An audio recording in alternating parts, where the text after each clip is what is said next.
Hello everyone, আসসালামু আলাইকুম। রিমিস টুকিটাকি ইউটিউব চ্যানেলে আপনাদের স্বাগতম। আমি আজকে দেখাবো ভিন্ন ধর্মী এক রেসিপি, রুই মাছের পেটি ভুনা। তো দেখুন, প্রথমে প্যানে পরিমাণ মতো তেল দিলাম এবং তাতে পরিমাণ মতো পেঁয়াজ কুচি দিয়ে একটু ভেজে নেব। অনেকেই আমরা মাছের পেটি খাই না, তবে একটা কথা না বললেই নয়, বাজার থেকে মাছ কিনে কাটিয়ে আনার সময় পিত্ত যাতে গলে না যায় সেদিকে খেয়াল রাখবেন।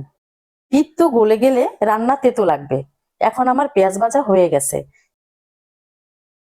দিয়ে দিব পরিমাণ মতো পেঁয়াজ বাটা, রসুন বাটা, আদা বাটা এবং পরিমাণ মতো লবণ দিয়ে ভালোভাবে মশলাটা কষিয়ে নিব, যেন আদা রসুনের গন্ধটা না থাকে। এটা একটা সুস্বাদু খাবার। বারে বারে একটু পানি দিয়ে ভালোভাবে মশলাটা কষিয়ে নেবার পরে পরিমাণ মতো হলুদের গুঁড়ো, মরিচের গুঁড়ো, জিরা গুঁড়ো, ধনে গুঁড়ো দিয়ে আবারও মশলাটা ভালোভাবে কষিয়ে নিতে হবে এবং একটু একটু পানি দিয়ে দিয়ে কষিয়ে নিতে হবে। মশলা যত কষানো হবে খেতে তত মজা হবে।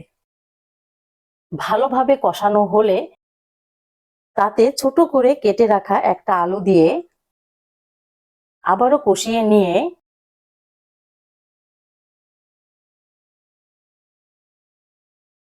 তাতে একটু পানি দিয়ে সেদ্ধ করে নিতে হবে। এরপর ছোট ছোট করে কাটা ধুয়ে রাখা পেটিগুলো এতে দিয়ে আবারও ভালোভাবে কষিয়ে নিতে হবে।